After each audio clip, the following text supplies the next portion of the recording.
Thank you so much, Alicia. Good morning or afternoon, as this case may be. This is Natalia Aguirre. I'm the National Director of our Family Justice Center Alliance program here at Alliance for Hope International. And before we get started with today's very exciting webinar, just a reminder, as Alicia mentioned, that this webinar is being recorded and will be available for download from our resource library on www.familyjusticecenter.com in the following days. You will receive an email from our team with instructions on where to locate this and how to download this recording once it has been posted. We are so excited for this groundbreaking webinar on our frontline staff's experience with the polyvictimization assessment tool. But before we get started, I wanted to give a shout out to our team. I'm joined virtually by members of our polyvictimization team, Allison Bildso and Gloria Chalo, who have been working diligently on the technical assistance portion of this project for the last 3 years. And I also wanted to take some time to honor the rest of our staff who makes our work at Alliance for Hope possible. A big thank you to Bryn Spain and Riley Shore, who are helping us with this webinar, and of course NCJ FCJ, who is helping us host this webinar on Adobe platform. Our President, Casey Gwynn, and our CEO, Gail Strack, are both on the road and training around the country, but both send their warm hellos, and they have been so excited to hear and learn about the work in this polyvictimization initiative these past few years. We also want to take the time to thank our sponsors, the Office for Victims of Crime, for funding this historic initiative. Without them and our program manager, Stacy Phillips, our work would not have been possible. And we also want to thank the Office on Violence Against Women for making this webinar possible. Before I pass it off to Stacy, I wanted to provide you with some framing for this presentation. For those of you who have been following our work, you know that we are in the final year of a 3-year demonstration initiative funded by the Office for Victims of Crime. Our Creating Pathways to Justice, Hope, and Healing demonstration initiative worked with 6 family justice centers across the country to develop, pilot, and implement a polyvictimization framework and polyvictimization screening and assessment tool into service delivery at family justice centers. And while this project was initially focused on the development of the polyvictimization assessment tool, we quickly realized that this demonstration initiative was about much more than just that. This demonstration initiative has forced our sites to rethink the Family Justice Center framework, how we approach service delivery, who is on site at our centers, and has helped us further embed trauma-informed practices into our centers. Our presenters today will dive deeper into each of these subjects and will really illustrate the tremendous work that has been done by our centers in these past 3 years. But before we hear from them, I want to welcome Stacy Phillips, our program manager from the Office for Victims of Crime. Stacy, welcome, and thank you again for being on this webinar. Thanks so much, Natalia. So welcome, everyone. My name is Stacy Phillips, and I am the program manager on our special emphasis team for the National Programs Division at the Office for Victims of Crime. And I'm just going to take a few minutes to talk a little bit about how this program came to fruition and a little bit about Vision 21. So if you haven't read our Vision 21 final report, I strongly encourage that. But the Vision 21 initiative was the goal was to permanently alter the treatment of crime victims in America. And so in May 2013, OVC released the Vision 21 Transforming Victim Services final report, which really, the Vision 21 initiative examined the current framework of the victim assistance field in the United States. And so the initiative was the first comprehensive assessment of the field in nearly 15 years. And during that time, there were discussions that took place with stakeholder forums held under OVC's planning initiative, and they identified polyvictimization as a critical issue that needed to be addressed. And so these stakeholders recognize the field's need to enhance its capacity to serve victims who present with multiple victimizations. And so what we knew through the research and through these forums that effectively addressing polyvictimization really kind of called for a more holistic approach to meeting the needs of adult and child polyvictims. We needed a victim-centered, trauma-informed approach that would take into account the impact of cumulative and multiple types of victimizations across the lifespan of a victim. And so we also knew that family justice centers and similar co-located victim services really offered a unique environment for a special polyvictimization demonstration initiative because they offered that comprehensive wraparound services for victims of domestic violence and their children in one location, bringing together both governmental agencies and community-based victim service organizations to meet the needs of survivors. So the primary goal of this project was to establish a demonstration initiative to develop models for addressing polyvictimization within FJCs or similar co-located victim services, and to really share that information about lessons learned with the field. The beauty of a demonstration initiative is that it can change, and so you're going to learn today how the shift in the paradigm has happened and what has happened from that shift and what has come about it. So please enjoy the webinar. You've got 3 great presenters here to learn from. Ask lots of questions, and thank you.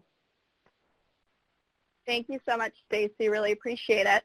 And now we definitely want to turn it over to our wonderful presenters and experts to introduce themselves and get started. So welcome, Romero, Walesa, and Kelsey. Thank you so much for your expertise and for your knowledge on this subject.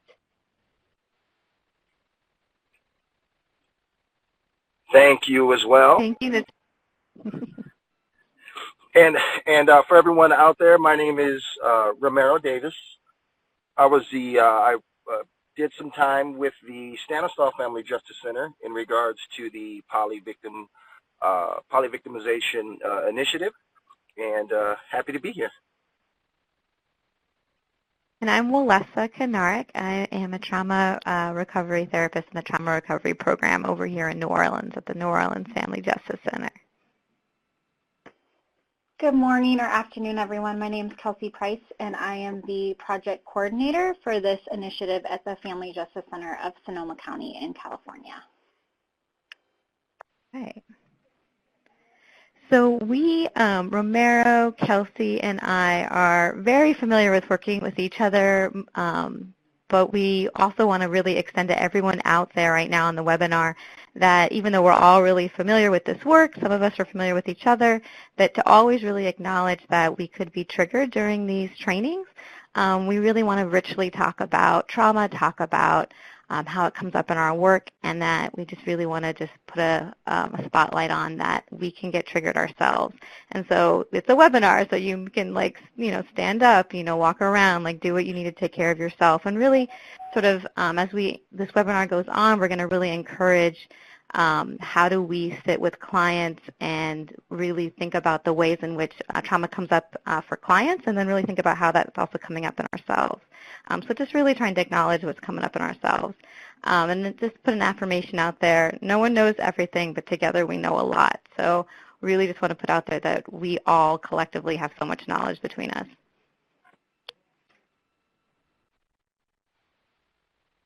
All right, the objectives for today.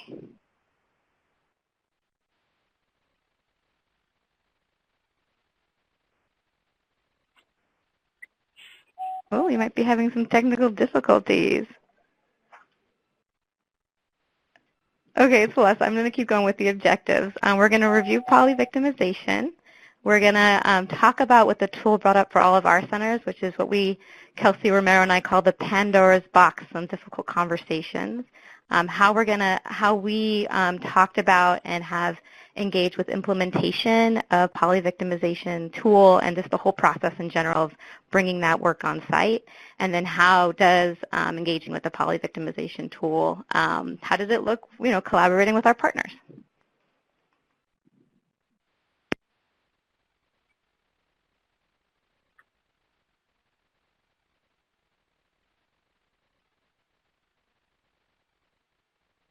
Kelsey, did you want to take on the definition of polyvictimization? Sorry, I was muted. Here I was talking over here.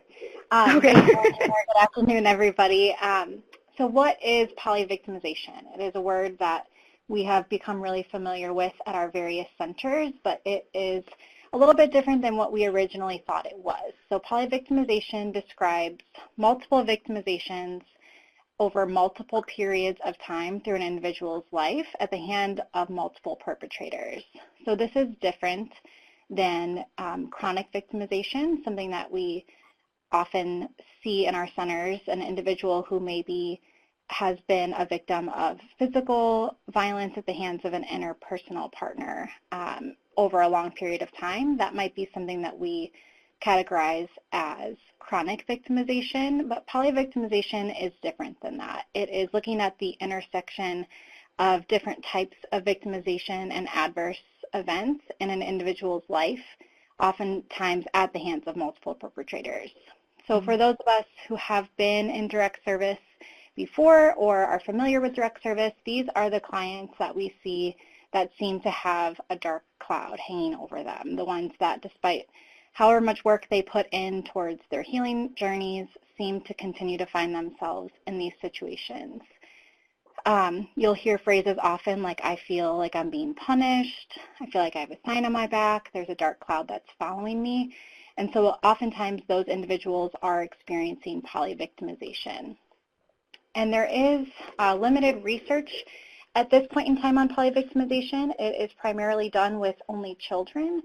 And in that research that does exist for children and polyvictimization, it does suggest that it is more highly related to trauma symptoms than experiencing a single type of victimization over the course of one's life, even if that happens repeatedly. And so like I said, the research is limited as far as adults at this point. We're kind of kicking that off with this initiative, but what we do have so far in our guidebook and in the research that does exist with children, it is highly indicative of long-term health outcomes, physically, emotionally, socially, and mentally adverse long-term health outcomes and more behavioral issues, several different issues that are highly connected to polyvictimization at a higher rate than multiple victimizations. Okay, it's Walesa again. So what Kelsey's talking about is that the research for children is really rich and deep, but we're just beginning to actually get that data around adults. However, something we know is the folks who are sitting across from us in our centers, we know we can hear them, we hear their experiences, and we've often, in the field talk about trauma. Single trauma, single trauma, single trauma. But we know the individuals we work with are suffering from multiple traumas. And so when we talk about one traumatic event, which in of itself can signify like PTSD, really traumatic symptoms in the body, hypervigilance, feeling anxious, nightmares. So what happens when you have one traumatic event and then all these sorts of things are coming up within a person? Polyvictimization is all the events layered on top of each other with all the associated bodily symptoms from each different event. And so again, while the research isn't vast for adults, we know the individuals sitting across from us have these experiences, these multiple experiences, and are overwhelmed.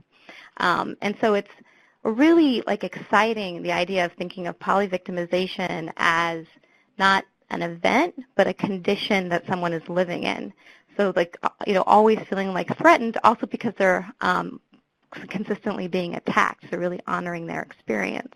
And something, again, that has come up in this initiative is when we've named polyvictimization and saying, hey, to clients, what do you think about this name? People were really lit up by it and really resonated with, well, this is actually something that I really relate to, because we're really conscious of not wanting to pathologize people's experiences. But how do we take what people are saying to us and hear it with the lens of this isn't just about one separate event, and one separate event, but support someone in their entire experience, of their life. And there's a video that I'm about to play that I think can really speak to this, that when Kelsey Romero and I were talking about it, was it really speaks to sometimes what we hear people saying across from us, and that this work is around us all the time, but can we cue into it and really use similar language and understanding to really amplify how this work is really necessary in really deconstructing how trauma is happening and how to really support people. So I don't know if we can play this video. And set it up, it's Audre Lorde, who is a famous civil rights activist and writer, and she's talking about her own experience in the world. And I think this interview happened in the early 80s.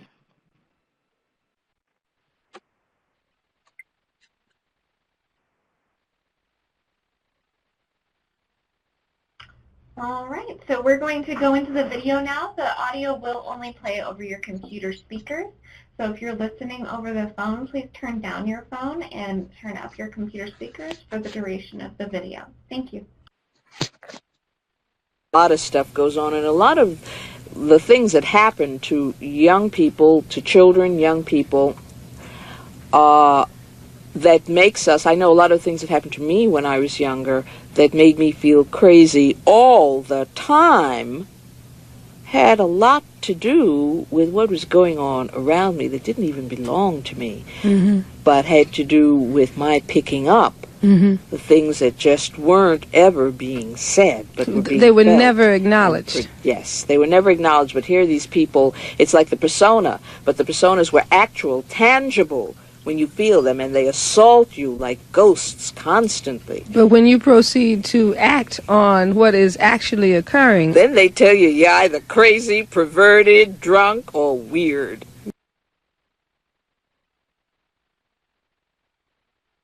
The things that have happened in our lives when you're a person who has had multi-trauma polyvictimization, they assault you like ghosts. And when you respond to that and your being is like affected by that, society has a tendency to treat you like you're crazy or you're weird because you have these responses in your body of being traumatized multiple times. And so what we've found is that people who are polyvictimized are highly aware of, when a resource is really available, when whether or not a case manager or a therapist is really able to hear them. And that's really where the tool has really opened up our understanding of going into the multiple events that people really endure in such a vast landscape. It has, in documenting that, has also really begun to trigger staff. So staff is really adept. This is a list of events that we've pulled from the tool. The assessment tool has a list of events, and many staff are so, we can always do more training, but so much staff are so comfortable also in asking about all these really traumatic events, right? We have bullying, we have people held against their will, sexual abuse, strangulation, we're just, I think, really building up our training power and really receiving this information. But what was also surprising is that moving into the symptoms portion of the tool, this is where the Pandora's box really kicked off, because polyvictimization linked to all those bodily symptoms in assessing folks around what they're dealing with on a daily level really sometimes really resulted in people talking about how uncomfortable, staff talking about how uncomfortable they were around symptoms. So we begin talking about this Pandora's box, and I've already started talking about how it's triggering to staff. I don't know if anyone wants to talk about their experiences at their center. Sure. So something that came up in Sonoma County and actually across all of the sites was this idea over and over again of a Pandora's box. Are we opening a Pandora's box? You all saw the list of the questions that we're asking, the events and the symptoms that we are screening in individuals who access services at our center. And when we first received this assessment tool, it was a longer version than what you saw a couple of slides back. And so, rightly so, a lot of frontline staff saw that list of questions and thought, what are we doing? What are we opening up for our clients? Are we equipped to have these conversations? Are we equipped to provide services for all of these victimizations or these symptoms that might come up? And so this was something that we all had to talk through and sort through together, individually at our sites, but also as a team of the 6 individual sites. And as Alessa mentioned, an unexpected consequence was how triggering this tool could be to staff, because, the people who get into this field often have a reason for doing so and have often experienced some of these victimizations themselves. And we also found that sitting with individuals and hearing their whole story did result in an uptick of secondary trauma for our staff. And so that was another conversation of something that we had to sort of address as an initiative. But we found, despite the fact that these were vast and broad questions, that clients were oftentimes really happy to tell their story. We started to view this more and more as a basket to hold individuals' life stories versus an assessment. I think initially we all thought this was going to be something that was easy to kind of go through a checklist and identify who in our centers are poly victims, but what we learned really early on was that, at least at our center, the number that we're coming up with is about 91 or 2% of every client that walks through the door can identify as a poly victim. And so it was no longer appropriate to use this as an assessment, but sort of as a container for building relationships and building context with individuals and allowing them to tell us their story. And so as that transition occurred, each of the sites had to think through, how are we going to implement this? Where in our service delivery is there the time or the capacity to talk through this vast list of victimizations and symptoms? Kelsey, Celeste, didn't your number of returning built relationships go up exponentially? So for our center, we noticed after we started the pilot, so there were different phases of this initiative, and last year there was a pilot phase of the longer tool that we had to complete for 3 months, and in that time period, our number of returning clients skyrocketed. So I don't have the exact number. I think Natalia might know it, the percentage of increase. But the amount of clients that we had even just started a tool with, and then that they continued to come back for additional services, was extreme. We were really, really surprised by that. And we got to the point where we didn't have anything left as far as service delivery for these individuals that kept coming back, but they had felt a connection and they had felt known and that someone had heard their whole story.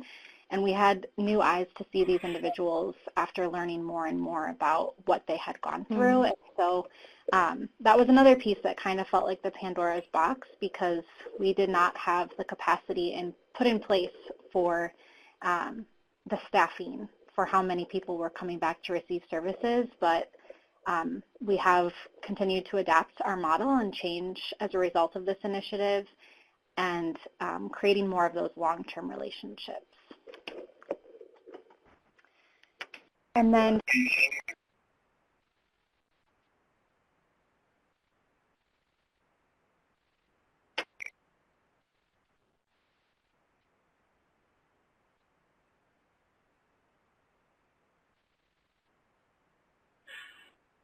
yes, and I wanted to add to this, and the common I guess intentionalities that we saw at the Stanislaus Family Justice Center in Modesto were very similar to what Kelsey mentioned.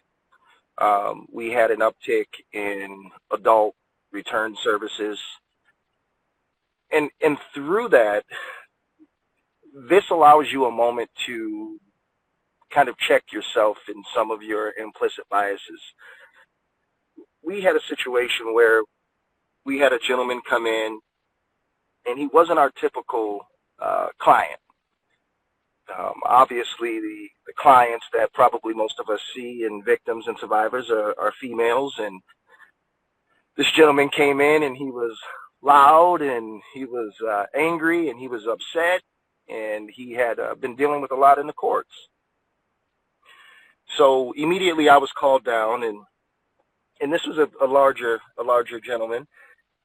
And immediately upon seeing him, I had some biases. I had some things that I thought in my mind of how I was going to deal with this. And the second thing that he did was, which made me feel a certain way, he took off his shirt. Big guy. Me and him, we go into a conference room, and he takes off his shirt. As I'm listening to him, he then starts to open up about his story. He watched his father kill his mother when he was younger. And hence, he's had all these different victimizations that have occurred to him in his life. getting him to the point to where he is now. And when we looked at the poly-victimization tool, and we looked at the way that we were servicing our clients, I just want to stress that it's important to check your biases, which is hard to do. It's really hard to do. But the second part of this that really made this more relevant in regards to the poly-victim side of the table, you have to be intentional about the care and intentional about the services, because those things are really important. And as we looked at how we were servicing our clients, as we were rolling out this tool, we realized that we really had to be, again, I'll use that word, intentional, which about really how brings we really up, wanted to like, we service don't them want long to, term, in not advocating just for the for moment, inclusion of but for poly-victimization their overall care, assessment so they and can have hope recognition of moving people's forward through experiences some of the circumstances to that they've dealt with. sacrifice care and sacrifice staff. And that's where really this framework really makes us think about our processes. You know, Romero talks about intentional relationships, intentional care, intentional way of which we do this work. And I think sometimes we're all working so hard, the idea of shifting anything that requires more time can kind of be like, what are you talking about? We don't have that. We don't have the time. We don't have the staff. But and that's where I think these are really about creative moments with fellow staff, because we really want to make sure that our relationships that we're building with individuals who have been multi-traumatized, poly-victimized, sense that authentic relationship. And again, people who have been traumatized multiple times are really aware if you don't have time for them, or if that program really isn't able to do a deliverable or something. And I think that's what has come up with, as we've done this work. I'm going to talk about the tension of the research and in trauma-informed care.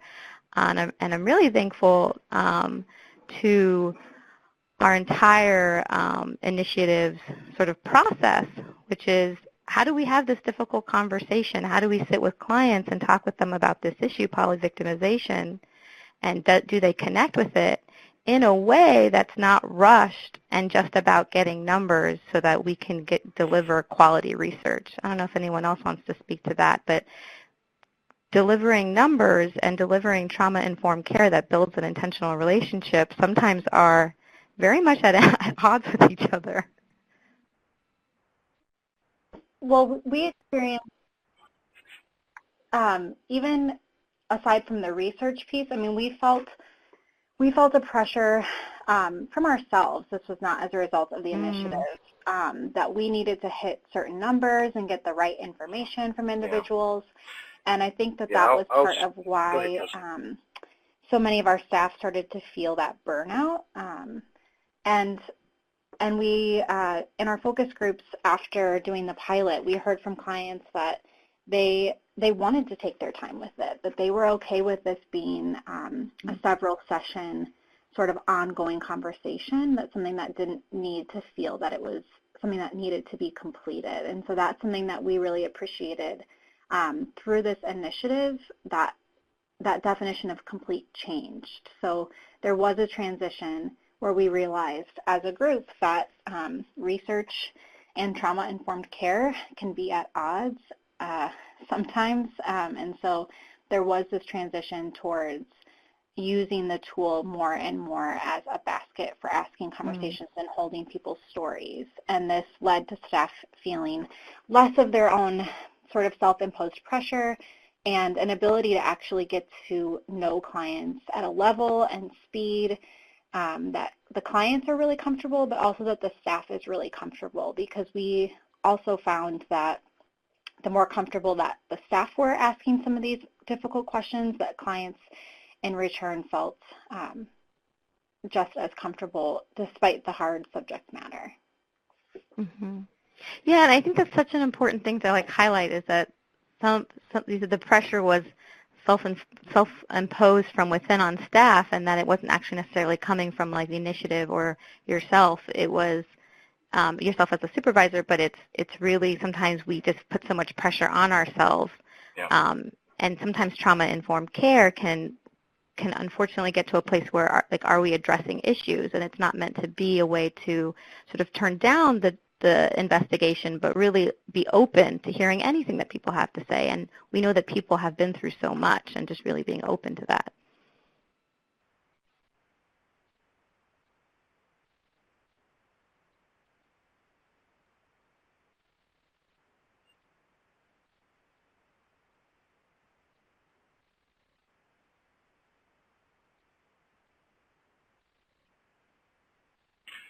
Yeah, and adding to that, when we look at beneath there that generational trauma, and spending that time and going back with the gentleman that I brought up earlier, really at the end of the day, he didn't want his child to deal with the trauma and the things that he had dealt with his whole life.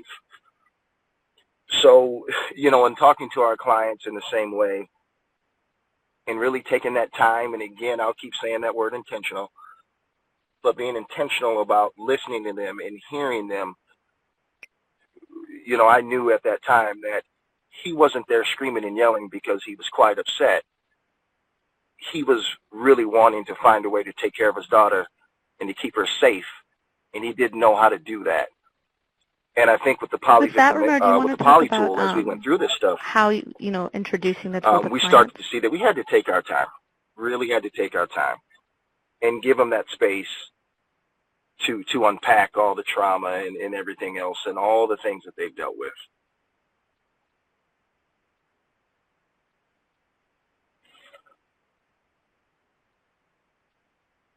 Sure. So, we all did the tool a little different. In the beginning, we would ask the clients and let them know that we are doing a initiative, and this is part of research, and and then we went to the side to where we where it was more conversational in piece. We weren't just reading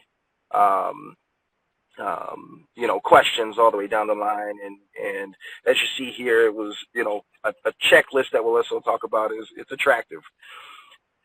But we did get consent from the clients in the beginning to go through the poly tool and let them know that we were conducting a research project. And that's where, when I think back on those slides, Melissa, about the events and the symptoms, depending on what you're trained up on, you're like, oh, yeah, I feel comfortable around and what that. we were doing with and this. The areas in which any of us are sort of like, oh, I want to see about why that makes me uncomfortable, or pay attention to why maybe I don't get to that point as often, that event, or that sort of checking in around someone's sleeplessness, for example. We can sometimes hide behind tools unintentionally, and again, self-imposed. And even when our staff over here at New Orleans, I think we have such a really wonderful way in which we have an open-ended intake time. So people aren't bound by time, but weren't sometimes, and are comfortable sometimes asking about symptoms. But with their own triggering going on, we're sometimes not going forward and filling out the rest of the information. Again, if you start to use it like a checklist, it's almost like you're using it almost like to defend yourself from just really sitting with somebody. And even if you have the time to sit with someone and you have that interest, that checklist comes up and you're like, well, it almost depersonalizes it. And what really builds relationships is sitting with someone and being open-ended to receive that information. And as much we can talk about, it's not a checklist, people sometimes found themselves being like, oh, I need to fill this out. And it's like, no, that breaks down relationships. So it's really, really echoing that. And that's like ongoing training and ongoing check-ins around the tool, because, again, that's not what's being asked of staff. But when we're also stressed out around time, potentially being triggered ourselves, you can find yourself doing that, and to really just be mindful of that.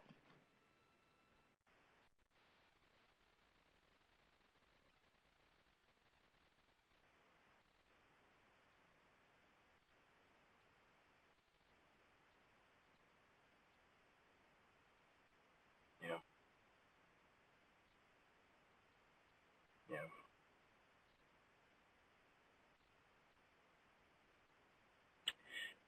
Yes, so when we talk about passing the tool, we all did this a little bit differently. If you notice between, and I'll let Walesa speak to New Orleans, but this also gave us an opportunity to look at our partners and see, who was really wanting to be a part of the Poly Initiative. We had some partners who felt like we were re-traumatizing our clients. And so we decided to pass our tool just internally amongst our team. We have a trauma support services unit. So in New Orleans, what we did is we used it as a way, as a basket of information. So as someone's talking to you, you're not checklisting that information, but afterwards in summary, using it to capture the information, right, without that person in front of you. And Kelsey speak to theirs. With that, a lot of information and intake from that rich conversation wasn't being passed off really like meaningfully and with all the information that was being captured to like the counseling team. So we really used it between all under the FJC. We have a mental health program here, our trauma recovery program, and we use that to pass information from intake case management to counseling. And that's a part of also when people are doing intake, letting them know this information will be shared with like counselors if you are asking to be see a counselor. And so it stayed under the FJC. Now I think Kelsey can talk about how her tool was shared between partners. So in Sonoma, we kind of went through two separate phases. The first phase through the pilot, we attempted to do the tool only with our navigators in intake. We had 2 navigators that were implementing the tool, and we found that it was just too much for both the client and also the staff. And as far as time went, our intakes were becoming up to 3 hours long. And so we took the approach and implementation of passing the tool along through 5 different partners as it follows service delivery. So those 5 partners at our site are the YWCA, who are domestic violence services, and they are navigators and also a domestic violence advocate.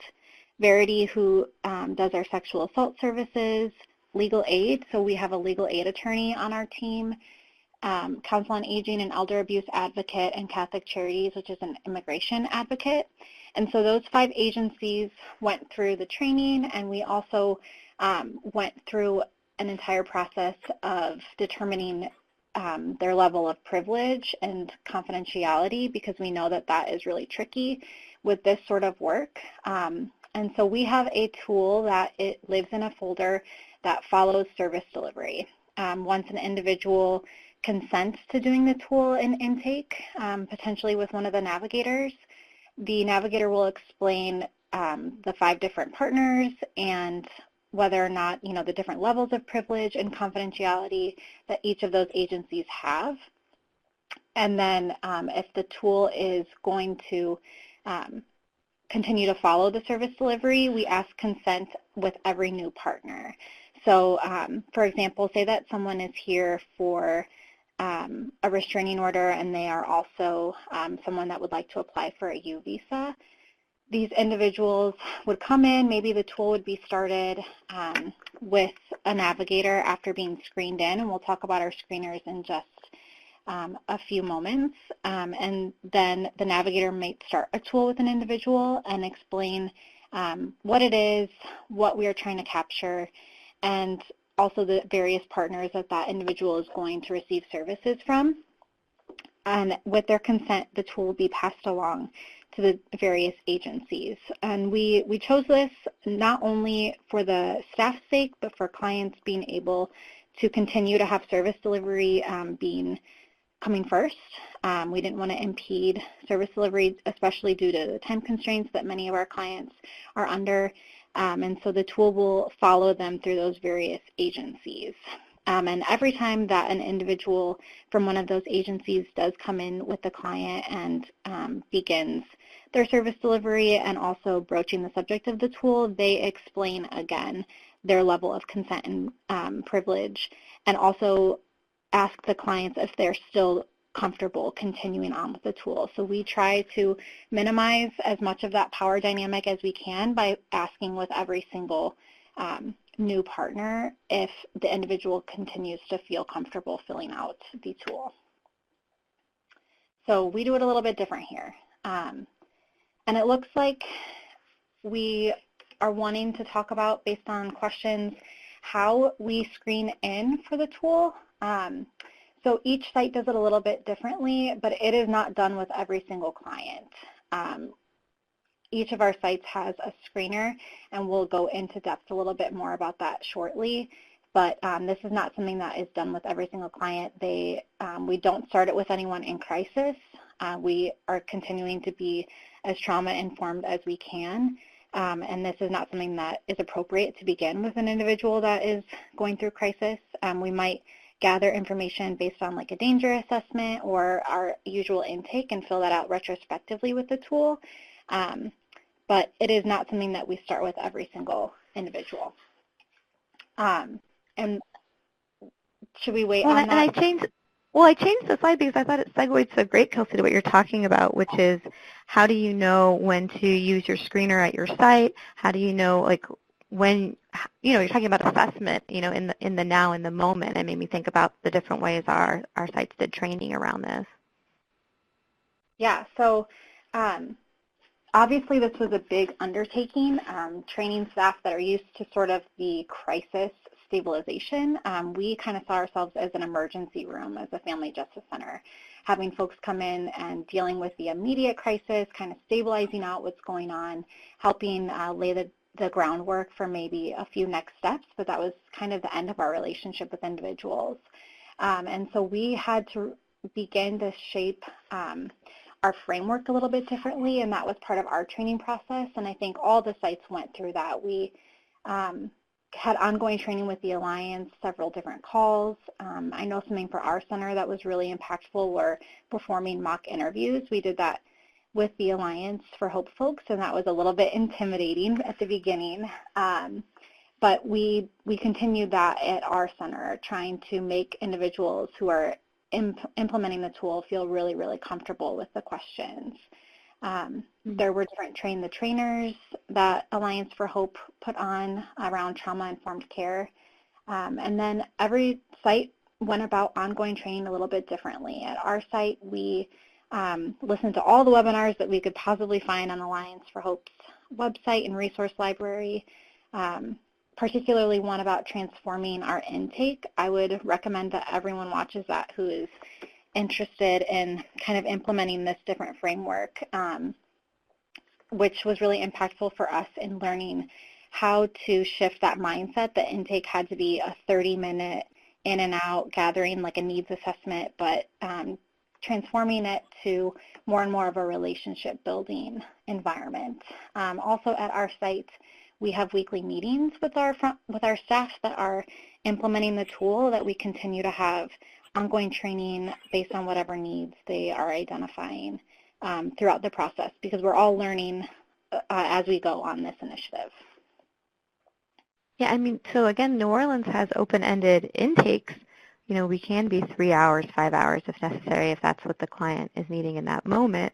And then even though we have that benefit, again, people were really drawn when you saw a checklist. When we don't want a checklist. So we were really having a lot of conversations at our weekly meeting around what's happening for staff in the moment, right? And so it's really just having that time to talk about things, and that time sometimes is an unrenewable resource. So really looking at how you can have that top-down buy-in if you're going to be addressing polyvictimization and bringing up really generational trauma. And, well, actually, you're not bringing it up. Clients are saying this in front of us. We already know that's happening in front of us.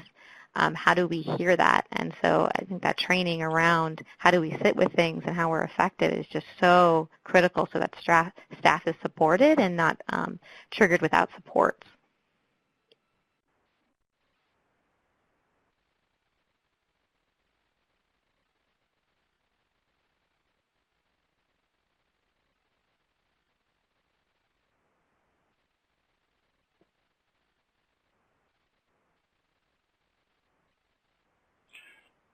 And same thing, just echoing Kelsey and Walesa, same thing at Modesto. And we did the mock interviews, the train the trainer, active listening was really important. And what we're really talking about again, is and just also having some how this shapes awareness of the cultural our work, right? Our diversity with our and differences in cultures was really something else to explore. explore. People are coming back because they really see their whole selves being like affirmed. When you say like this is happening for so many of our clients, for so many people, just in the world generally, we're talking about multi-trauma, right? So, New Orleans things come to mind, California things come to mind, multiple traumatic events. And when we start to name things, people really feel connected and really feel seen, and they want to come back, and they want to get that support. And something that we were surprised by, and I think this was true across all of the sites, was just how willing individuals were to talk about their lives. Once we created that space for them, people told us so much, and it gave us new eyes to see who exactly was coming through our doors. So very often we were dealing with just the one presenting victimization. For example, someone wanting to get a restraining order to leave their partner based on interpersonal violence, and we didn't realize what else was going on in their lives, all of the different intersectionalities that impacted how they were experiencing that abuse, but also experiencing the different types of victimizations. And so we were humbled and really began to see people with different eyes, and they were willing to share. Clients oftentimes stated that they felt known and heard, and despite the fact that we didn't have necessarily a vast difference in what services we were able to offer at our center, we did find that the referrals we were making, both on and off site, were received differently by clients who had gone through the polyvictimization assessment. We don't know the exact reason for that, but we kind of speculate that it's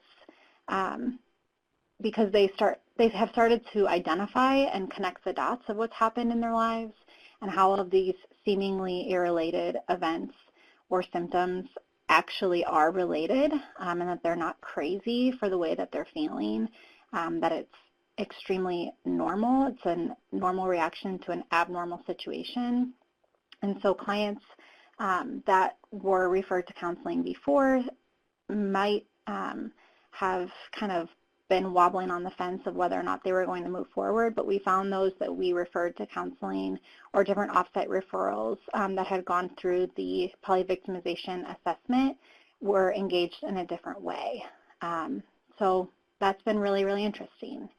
We also have found at each of our sites that we have integrated different holistic services. This is kind of the trend right now, and we found that that's been really impactful for these clients who are opening up and maybe connecting for the first time that, oh, this physical pain that I've been feeling in my body for all these years that can't be diagnosed, perhaps it's connected to my trauma. So that has been something that has been really a benefit of being part of this initiative, having some of that funding to be able to be creative and think through different ways to approach healing in our centers. And again, it's so powerful to have that normalized, an ongoing headache, a certain pain in the body. You don't have to be a mental health practitioner, a therapist, to name that, right? That's like general common trauma landscape knowledge, which is trauma lives in the body, and we all, experience any traumatic event. It happens in our whole being. And to have that named, you don't need to be a therapist to do that, and that's a lot of what Transforming the Intake webinar is about, because what builds a relationship is listening to each other meaningfully. And so if someone says, hey, you might want to go to this like singing sort of group that we have on site, hey, are you interested in counseling, giving the context for why that can help based on polyvictimization, people are like, oh, okay, you're not just sending me away because, it's about getting me out of your office when they're really into being there, but really providing all of each other context. We also started to realize, I'll say that first, Romero, then you can take it away. The fact that we have an attorney who is part of our polyvictimization team, he has stated that he's a civil attorney, which helps with restraining orders on site, and go ahead. you know, that's not always the first person that comes to mind when you think of doing sort of this type of assessment. But he has stated, and we've seen it in practice, that the individuals he is seeing the tool, implementing the tool with, he has engaged in a different way as a result of having that information with those clients. Our clients are being bumped up on different wait lists as a result of having that information.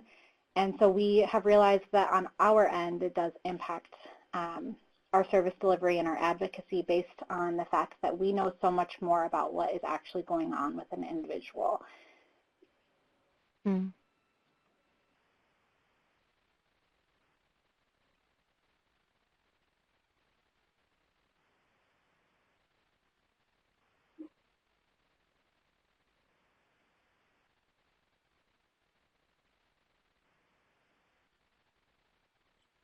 Yeah, and I think it's important as we talk about relationships and what this has done and how it's shaped our work.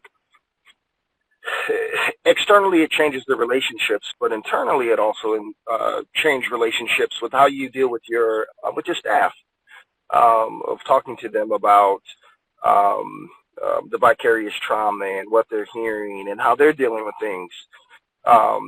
For example, a small change that we made in Stanislaus was a vending machine. Through this, how we shaped our work, we didn't have those things. And as I was talking to staff about, you know, how we're dealing with clients, how we're dealing with I think talking the more to them about their long-term story in their life. Any kind of it was important that relationship knowledge is was trauma-informed formed care, even and more, we and shouldn't be that treating, support of course, and that clients listening differently than was also staff. giving to And our that's staff a big as flag well. around time and big flag around you know, how we sort of delineate sometimes our stress, right? Really pull it together. And we got to pull it together for clients when maybe we're like having a hard time or something. But really talking about how this is really difficult work, and to really, you know, acknowledge and affirm that, and that we're also able to do this work in naming it and affirming that.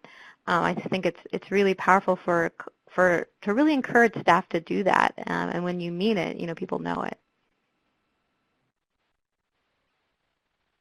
Do we want to move to our screeners? Yes. I love all our screeners. I really love how our sites just have everything different.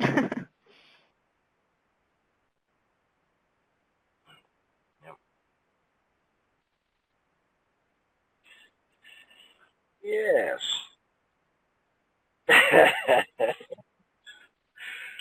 So I'll start off in Stanislaus, you guys see our screener was really short, 2 questions. Really one just asking about other cases of abuse with any partner, any other similar that brought them there, you know, that would bring them in that day. And then we're looking, were they exposed to abuse as child or teen?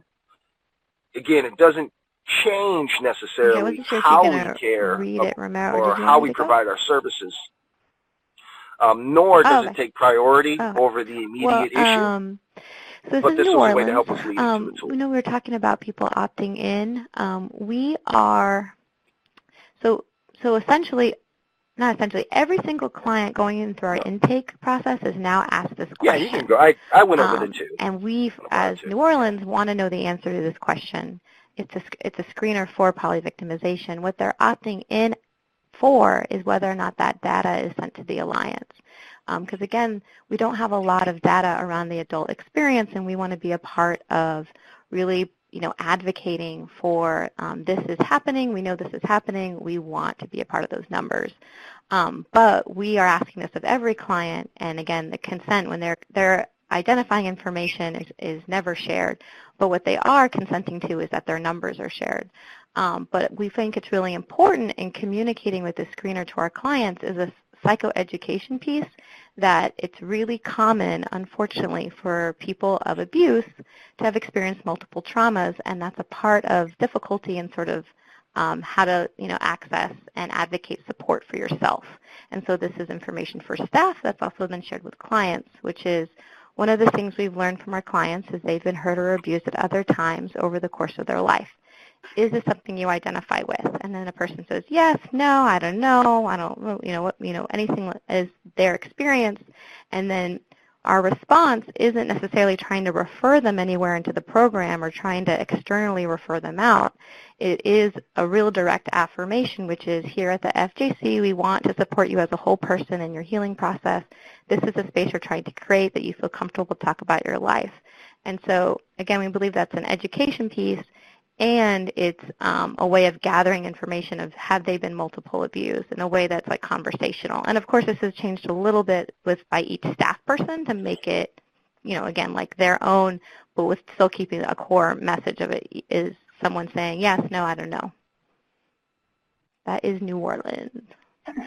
So I want to back up just a little bit and explain that each of our sites were asked to develop a screener so that we could have some sort of way to identify who might be individuals that would be appropriate to start a longer assessment tool with. Because it is so long and something that's a little bit more intensive, we wanted to have some sort of like uniform way across the different sites to determine less subjectively who we might want to start the longer tool with.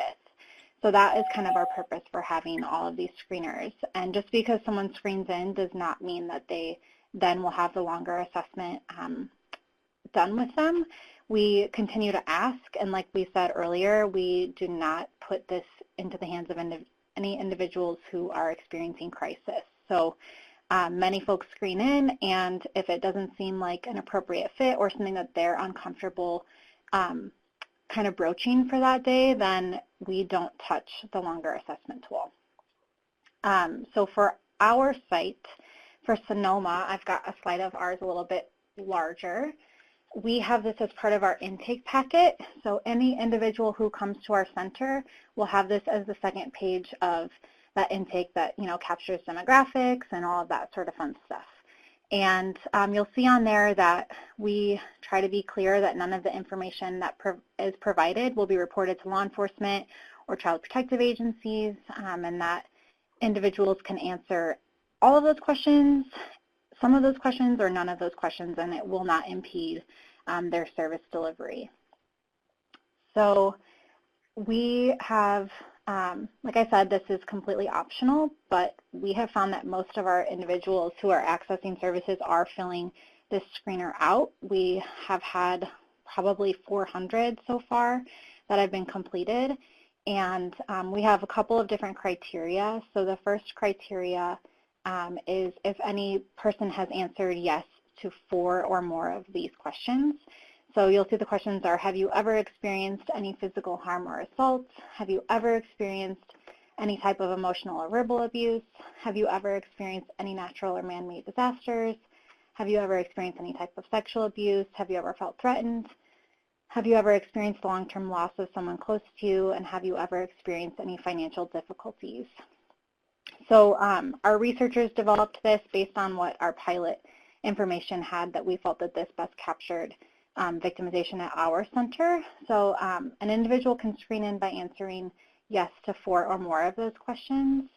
And then the other option is if they say yes to physical harm or assault, sexual abuse, or have you ever felt threatened, and any 2 other questions.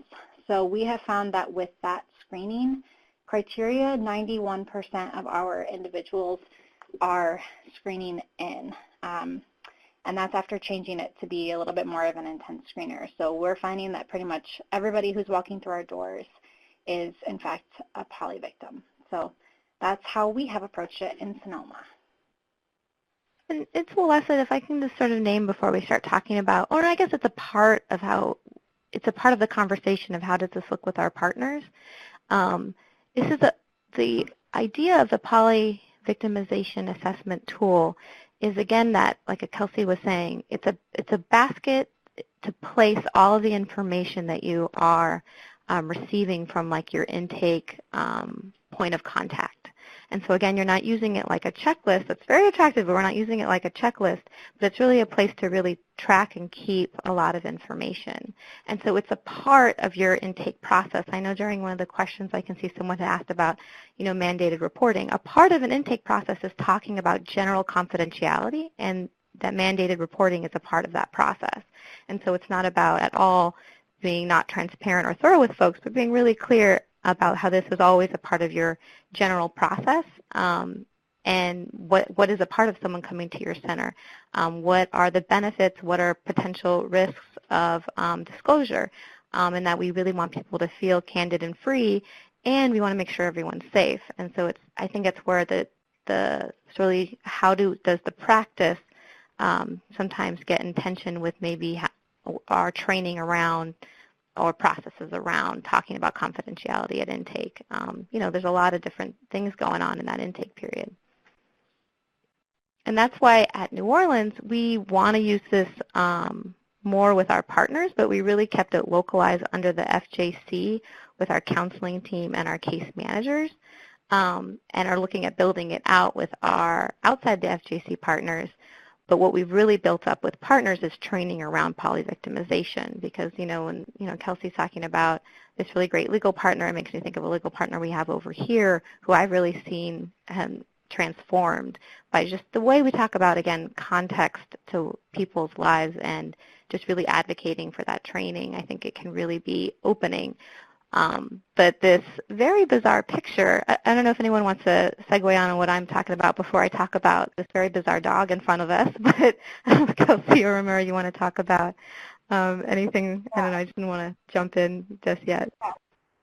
I wanted to add, kind of piggybacking off what Loessa said, that even though we only had 7 actual staff from the 5 different partners implementing the tool, it was something that we tried to incorporate as a center-wide sort of understanding and initiative, that we host trainings for the entire staff about trauma as a result of diving deeper into all of these questions. We've tried to engage everyone here about polyvictimization, what it is, what it means, how we might see it, and even if people aren't touching the tool, it is impacting in a way how our whole center has kind of come to terms and an understanding of who exactly is walking through our doors. So I would encourage that with everyone who is interested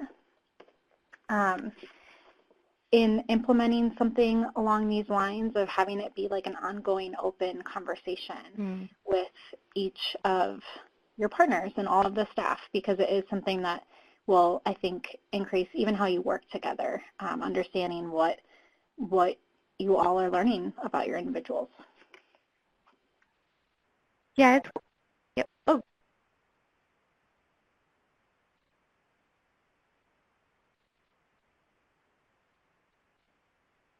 Yeah.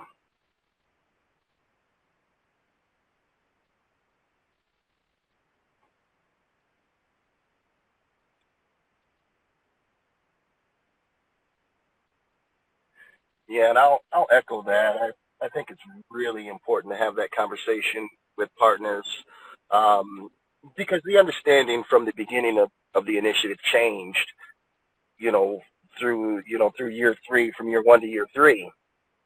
So, in the beginning, where we maybe had partners who were more leery about participating really or what it was really about, myself at times, I really think I'm the like support a and looking really again at the long-term intentionality of what's really happening to our clients. Are you talking about these topics? There was more of an effort how come and not collectively if you're not? everyone together to communicate more, to work with each other more, for the benefit of our clients.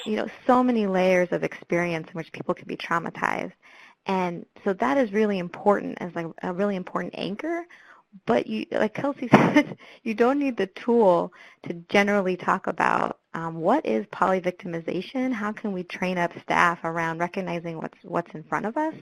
And I just think that again, is that sometimes the physical tool checklist like steals the show, and it's like, no, you don't even need that. It's about our general way of talking about that, as a organization, depending on where you are. And that's where I think you can really begin using the tool as like an anchor for that to really break open what is being overlooked and what is the really great work that's already happening. And that's where I think I was really drawn to this bizarre photo of a dog, because I was trying to think that this tool really brings up so many things for so many people and so many of our partners. So it's a dog with like running lights on it, and it uses those lights, to be seen while it's running. And for someone who's really into that, they're like, oh, this is cool, this is great, this is so sleek and funny, and And for somebody else, it's like, what is that? That looks like from outer space. I'm not into this at all. This is not happening. This thing is weird. And I think you can see we'll be looking at the same thing. They'll be coming at it from so many different perspectives. And so bringing up polyvictimization, that assessment, that ability really, really brings up where all your relationships are at. Can you have these conversations about where staff can be trained up, or really use where the training's already amazing to like train fellow partners, like are they into that and why or why not? But it really shows you where you're at sometimes. Yeah, I don't know if anyone else wants to jump in there. I think you covered. Okay. Yes, so in conclusion, we've all made this our own, and I think that's come up with some of the questions in the chat box. Some of our languaging for like opting in and assessment, they're very individualized to each center, which is, again, really powerful. No, you're good. That we can really make this our own and deliver like the best, like trauma-informed care. Wonderful. Thank you so much, Walesa and Kelsey and Romero, for such a great and insightful conversation and presentation on your implementation of the polyvictimization tool. I know people have a lot of questions, so I just wanted to make sure we maybe go back and ask a few more directly. And so I think one of the first questions that kind of came up is, can you all describe about who initially maybe is going to start using your site screener and then potentially start the polyvictimization assessment in terms of what is their position and what is their role at the center, and then what are their confidentiality kind of or mandated reporting requirements, and how is that shared with clients from the get-go?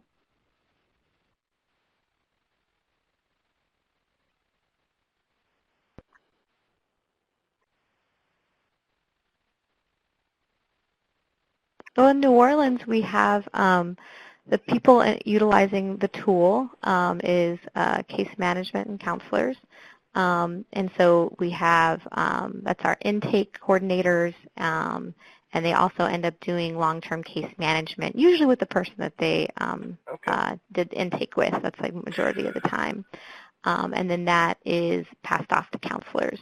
Did I hit all the bases, Natalia?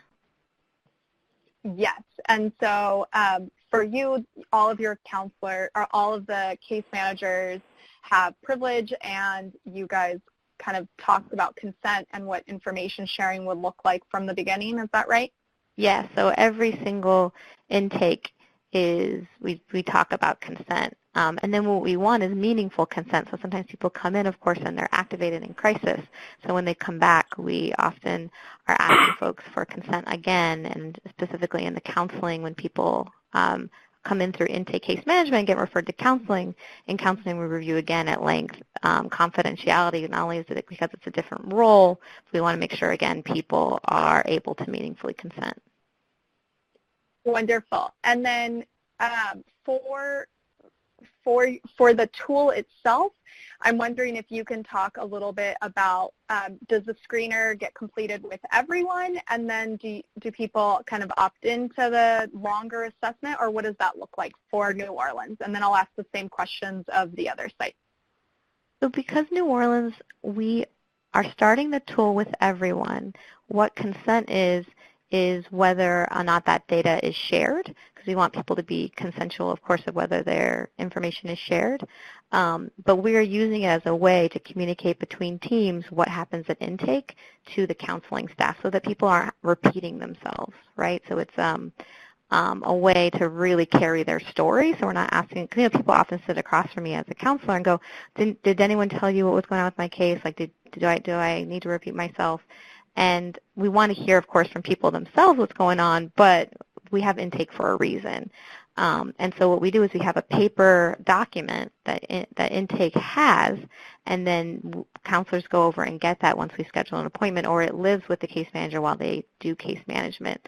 What is complete is really, it could be 3 questions, it could be all 30, I think the number is like 30 or 40 questions, but really they're topics. They're not questions like they're scripted for us to be asking. Tell me if you were ever, in an abusive relationship, but it's really coming out and we're like documenting that information. And so again, they're not scripted questions, but really topics, and we're seeing if people have experienced them. And so as far as complete, that is helpful for whether or not we can ask, is this appropriate to ask somebody? Did someone share it? Or maybe there's actually an option on the tool that we did not complete that topic because it wasn't clinically appropriate or it wasn't reasonable during that engagement. And that's really for staff to discern themselves. Like, am I not finishing this topic or asking around this topic because I'm not comfortable with it, or is it just not relevant? And that's an important question, to consult on and ask each other about. But ultimately, nothing's required, but you want to make sure you're not just not doing it, right? So we're trying to see where blind spots are and what is like a meaningful care, and being like, that wasn't relevant for me to ask X, Y, Z. We're not going to just ask it to ask it, if that was helpful. That is helpful. Thanks so much, Melissa. Romero, do you want to share a little bit about who completes the tool in Stanislaus?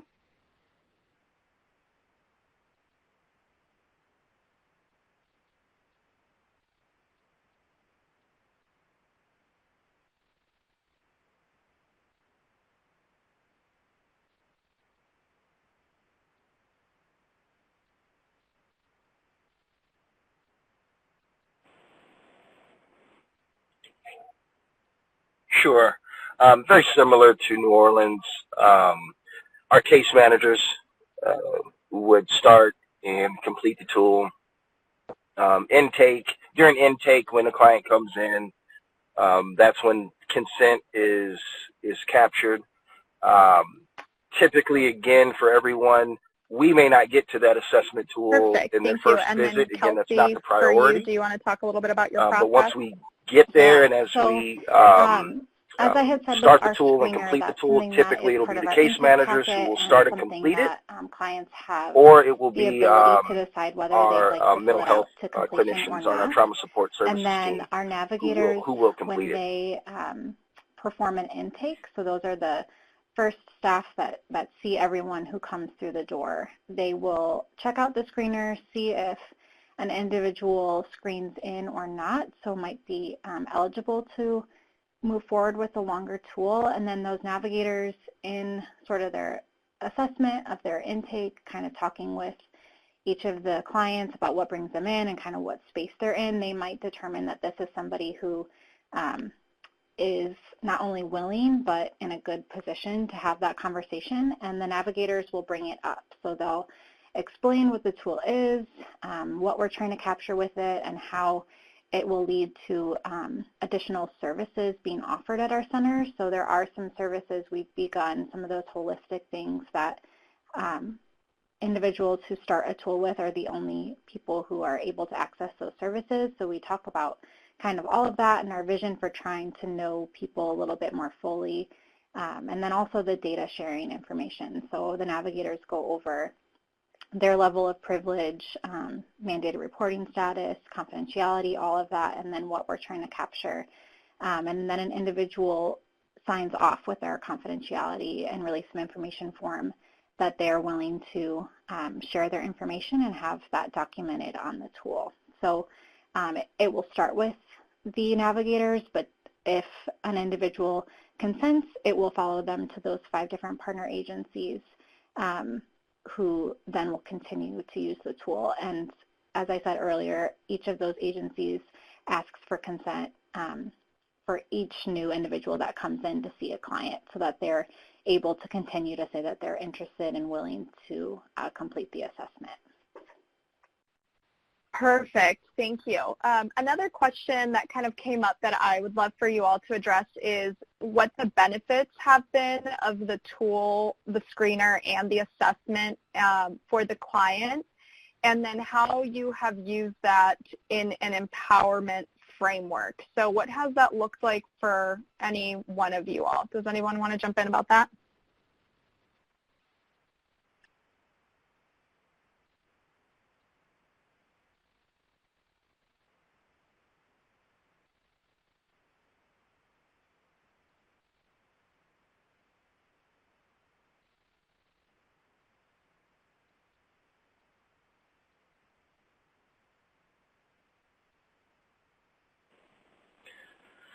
I'll start off. So I would say for us, the benefits to the client was one. Again, we talked about how in the beginning in Stanislaw we kind of felt like clients were coming in, and yes, they had an immediate need, and I think it was Kelsey who brought up it was kind of like an emergency room, right? We were seeing them for what they needed right then and there. And that was it. As the Poly tool started to be implemented, we really were able to look at, again, the whole picture of what had been happening to someone in their life, and how can we play a role at not just the emergency situation, but everything. Their children, and other things that they had been dealing with. And the empowerment side of the table was through that I started a needs assessment with the clients to find out, you know, yeah, we have all these services. We had support groups and art groups, Yeah, and I would and all these amplify other that, things. you know, in New Orleans. What really do you need? It's really about communicating with folks, hey, this is what's most something that's important on to our them? minds. How Do can we you help connect? them? And I was very how can defensive we be there around more for them? So it was an polyrictimization as a term in intentionality itself, because on I a think there's a lot of hot long-term terms always out there. care, Because what happens is, and like, I to think help society stop grabs some of that onto it, generational and then, trauma. you know, the meaning of it gets So, lost. And I think what's really hopefully, did I answer powerful all is, like, those, our Natalia, staff through that? saying, you know, this is something that really speaks to us because it speaks to our clients, and our clients saying, you have a name for all these things that have been happening to me. And really are I think that when we talk with clients about it, you know, we have all these different things happening on our center, like Romero was saying, but like, what is like the connecting thread? And the connecting thread is that we all like really want to be there for one another and really name what's happening, which is multi-trauma. Because again, the vast majority of people coming through our doors, like, you know, upwards of 90%, have multiple victimizations, polyvictimization. And I think when we're able to share with people, hey, this is like our perspective, this is like information that we've been seeing for a long time, what do you think? It's connected to bodily symptoms, and please let us know what you would like to have happen. You know, it's always asking folks, like, what, given, you know, what we have available or what not, really thinking creatively about what do you need for support. And sometimes it really is, and it's not meant to be dismissive. It really is just having that named and coming through in the same way. Again, sometimes services aren't changing, and sometimes they are. And I think that's I really love how our sites are so similar in so many ways and so different, and that's honored, right? And I think for Sonoma, and this is something that came up with the training piece, is that we really did a big emphasis on psychoeducation, and so connecting kind of the dots with clients of, this is what I've gone through, these are the ways that it continues to show up in my life, and these are my symptoms. Our staff has been trained to have those conversations with clients, and I think that's been something that we've heard from clients over and over again, has been kind of like a light bulb going off in their mind of like how these things are connected, how they are not crazy. Having those conversations has been almost as helpful as service referrals we've found through having our conversations with clients. So that's been a huge benefit for so many of the individuals who have done the tool. One, to be able to have someone actually want to listen to their whole story, and then being able to sit there with them as they connect those dots and create context. Another benefit for clients at our center is that it puts them into a pool of additional referrals. So as a result of the funding of this initiative, we've been able to bring on some different holistic services, a therapist. We didn't have an on-site therapist at our center before. We have an empowerment group, and so individuals who start an assessment tool are then eligible to be referred to those additional services.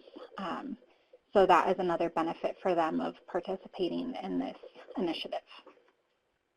And Celeste, if I can piggyback on that, I think we have all these different really great strategies and approaches to connecting folks, and that it is like always different to your site, and then what do you resonates with you and what are you like, oh, that's not for me. Something that our staff was really protective of, not myself, was like, a lot of our clients want counseling, but so many of them don't, and that we're not trying to, again, pathologize people into like the counseling room, but really, again, just having that empowerment of when someone says something and saying, I see that, I affirm that, is really powerful. I think we've all heard in our various offices and our various roles of like, you don't think I'm crazy, like what we've said multiple times, is a really big deal. It's a really, really, really big deal. And that's about shifting and changing the greater culture, right? Which says, domestic violence isn't happening, sexual assault, is not something to pay attention to. And we know that that is not the case, and we know that it's a public health issue, and that we need to name the things happening in people's lives is really, really powerful. That's great. Thank you. I think another question kind of came up a little bit about the training issue and how you all kind of worked this idea of the checklist, and how we talked about the tool could be this really easy checklist where you start focusing more on the tool than the conversation.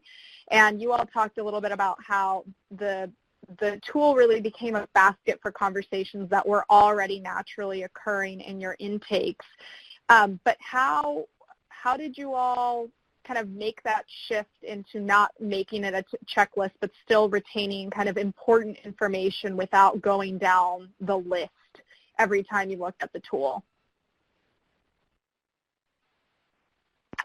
That's been a continual point of training for our site. So we have to keep coming back to that over and over again, because as we mentioned, it's really tempting to have this piece of paper in front of you and use it as a checklist. And so part of that has been training around these questions. So having these questions that are on the assessment kind of implanted in your mind while you're going through an intake. So we spent a lot of time just reviewing the tool over and over again, because so much of this information is already being shared. So clients are already telling us so much of their story and their symptoms. We just have to have the ears to listen. And so that has been really helpful for us to have those questions in the back of our mind, so that when an individual comes in and says, oh, I have an emergency protective order because of X, Y, and Z event that happened, and I'm in a lot of physical pain right now, already in our minds we can start to track off, okay, this person has had someone that was arrested, and that there was, at least in California, that's how it works. We can answer the jail question. We can answer the physical assault question. We can answer the physical pain question. So retroactively, we can go back and fill the actual assessments out, but having those questions in our minds really helps us to sort through all the information that people are already telling us. A lot of these questions we don't even have to ask. It's just being able to hear what folks are telling us. And document it. I think it's just so echo what you're saying, Kelsey. Wonderful. And so I know we only have about 5 minutes left, and we had some questions about how people can kind of implement this and how they can receive training. So just from the perspective, this initiative was really targeted at helping us implement the tool in the 6 Family Justice Center sites. We're in the process, as I mentioned at the beginning of this initiative, or at the beginning of this webinar, in kind of closing this initiative. We end in September, and we're really looking to document our lessons learned and the process in every Family Justice Center that implemented this, and then use the experience of these 6 very different sites and their processes so that each of you can then kind of identify what a site what your site looks like most, and then potentially implement a similar model. So right now we're still in the process of gathering our final data from our final implementation. We will be gathering that in May and collecting the results and hopefully have that for you all early this summer. And then from there, we'll be figuring out a plan about how to kind of roll this out to everyone else. I know OVC has been very excited about the initiative and about the work that these 6 wonderful sites have taken on. And so we'll be looking to see how that rolls out nationally in the months to come. But I guess just to close this out here in these last few minutes, I wanted to ask our 3 presenters if you guys could leave everyone who's still on the webinar and is looking to implement this, you could leave them with one piece of advice or kind of suggestion as they take on a polyvictimization framework for their site, what would it be? And while I give you guys some time to think, I again just want to thank everyone for joining us on this call.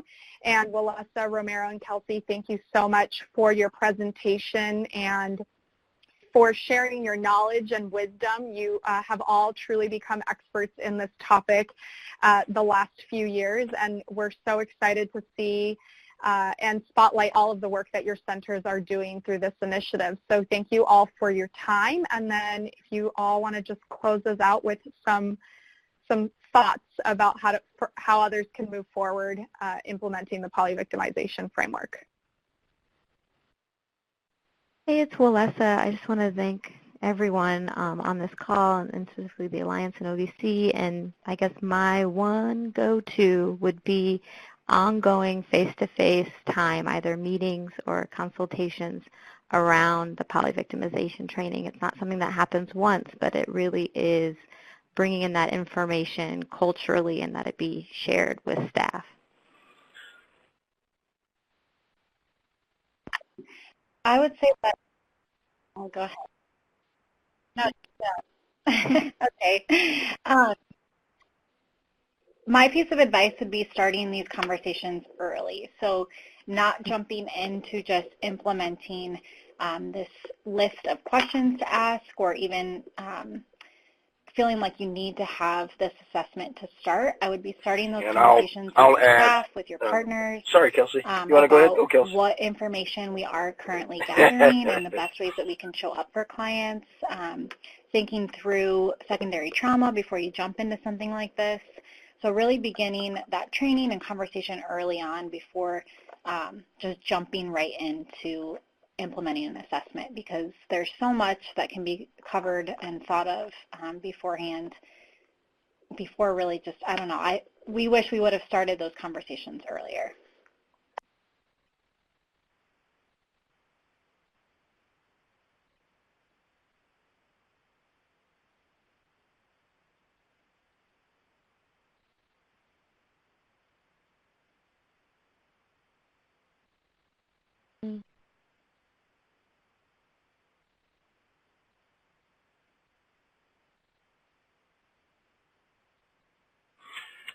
Yeah, I would say, my piece of advice would be, again, just making sure that there's an intentional ideal. Wonderful. Thank you so much again. As a reminder, this webinar is being recorded. If this is something we you will would be like sending to move an email forward to you with, all in the next really few is days going to with the change recording the framework, and the PowerPoint and materials and how that went you along provide with this services presentation. for your clients. Thank you and, again, Romero, how you Walesa, engage and your clients. Kelsey. So and I on would behalf say of just be open to Casey and change. Gail from the Alliance, thank you all so much for joining this webinar, and we'll be in touch soon. Thanks again.